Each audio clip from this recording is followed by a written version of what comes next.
I never believed in ghosts, not really. Growing up, I'd listen to my grandmother's stories about spirits and shadow people, and I'd always smile politely, pretending I was scared.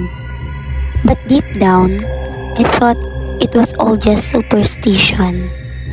Stories meant to scare kids into behaving. That changed in 2016. I was 28 years old, living alone in a small two-story apartment in Marikina. It wasn't fancy, but it was mine. I liked the quiet, I liked the solitude. But that year, something started to happen, and it would shatter everything I thought I knew about what was real and what wasn't. This is my story. It started with noises. I remember it so clearly. It was late August, a little past midnight, and I was watching a rerun of Breaking Bad when I heard a scratching sound behind the wall near my bookshelf. It was faint, just a sort of screech, screech, screech sound, like nails on wood. I paused the show, sat in silence. It stopped. Probably a rat, I told to myself. Over the next few nights, the scratching came back, always around at 1 o'clock a.m., always behind the same wall. What made it weird was that it wasn't an outer wall. It was the dividing wall between my living room and a narrow storage closet. There shouldn't have been anything living inside it. I tried to ignore it, played music at night, slept with the fan on for white noise. But then, the knocking started. It wasn't loud, just a slow, deliberate knock. One knock every few minutes, like something was testing the wall from inside. One night, frustrated and sleep-deprived, I banged my fist back against the wall and yelled, "Enough!" The knocking stopped. I didn't sleep at all that night. A few days later, I ran into my neighbor, Mang Efren. He was in his 60s, lived in the unit next door, and always swept the shared hallway every morning without fail. That day, he looked unusually serious. You live alone, right? He asked. I nodded and said, "Yeah, why?" Have you heard anything at night? I hesitated. Like what? He glanced at the door, then back at me. There used to be another tenant here years ago.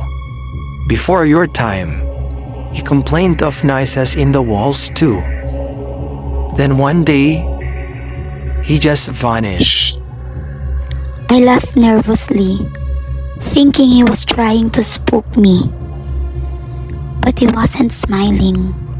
His family came looking for him. They found his things. Keys on the counter, TV still on, but no sign of him. What do you mean, no sign?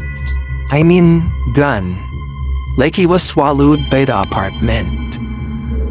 He looked me dead in the eye and said, If you hear anything tonight, don't answer it. Then he walked away. About a week later, I lost electricity on the first floor. I called an electrician and he started inspecting the walls and outlets. That's when he found something strange. Behind the panel, next to my bookshelf, there was a hollow space. I watched as he pried open the thin plywood with a crowbar. Behind it was a door. A real wooden door, sealed shut, painted the same color as the walls. I felt my stomach drop. The electrician stepped back. Did you know this was here? I shook my head. He looked uncomfortable. That's not standard.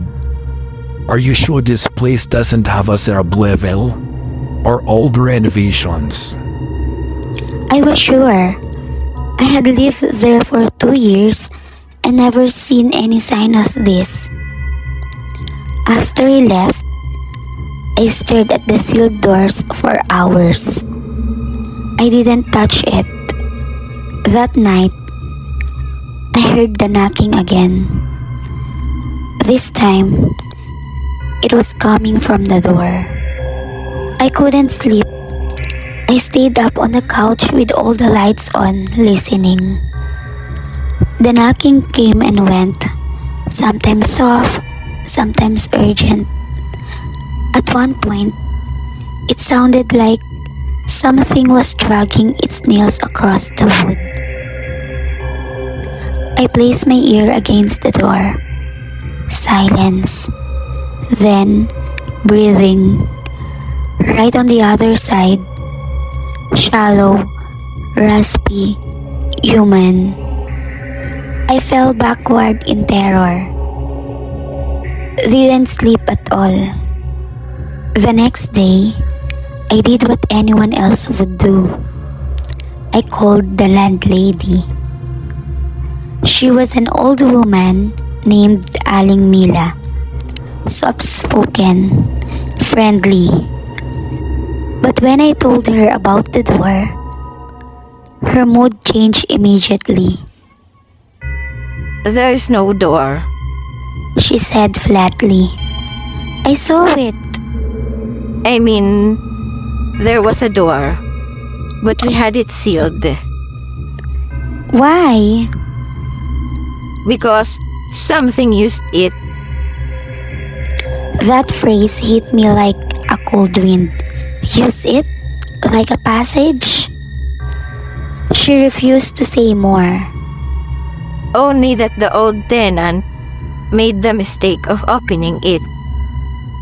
I became obsessed. I stole a small camera pointed at the sealed door, just in case. For 4 nights, nothing happened.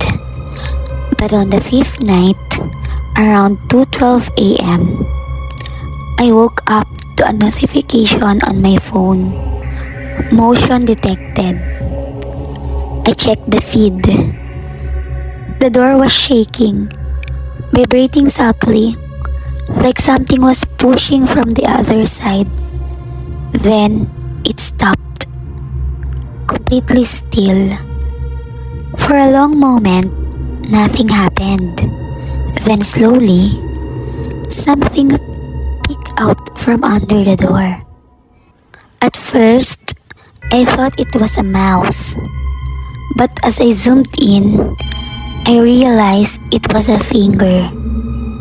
Thin, gray, with cracked black nails. It curled upward, like it was trying to hook under and pull the door open. I shut off the camera and sat in the dark, hugging my knees like a child. I don't know why I did it. Maybe I was sleep deprived. Maybe I was curious. Or maybe something wanted me to. But on the 7th night, I removed the panel and stood before the door. It was cold, ice cold, despite the summer heat. I held the knob. It was stiff, but it turned. I pulled. There was no scream, No dramatic gust of wind, just silence. Inside was a narrow, pitch-black stairwell descending into darkness. I should have closed it, but instead, I stepped inside. The stairs creaked under my weight. Each step echoed like I was in a tunnel. I held my phone flashlight in front of me, shaking. The walls were wet, moldy, covered in faint scratches. Halfway down, I started hearing whispering. Not in Tagalog, not in English. A language I couldn't place, but I understood it. Keep coming, he's waiting. At the bottom was a room, small, windowless, bare. In the center, a chair. In the chair, something tied up and slumped over. A human figure, decomposed, unrecognizable. Around the room, dozens of handprints on the walls, small, childlike handprints. And then I saw the camera, mounted on the wall, pointed right at the chair. My name was scrawled across the wall in red. I turned and ran. I left that apartment the next day. Didn't pack much. Didn't tell anyone where I went. But wherever I stayed, it followed me. The knocking, the breathing, the whispers. I've moved 5 times since then. But every year, on the same week in August, it finds me again. Always starting with that slow, deliberate knock.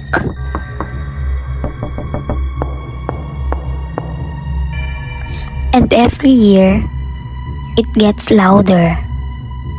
One day, I know, it won't be able to resist opening that door again. And this time, I may not come back.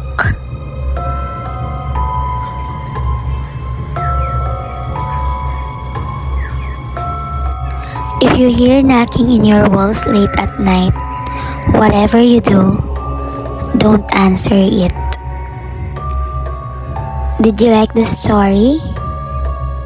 Please don't forget to hit the like, subscribe, and notification bell as your support to my channel. Thank you.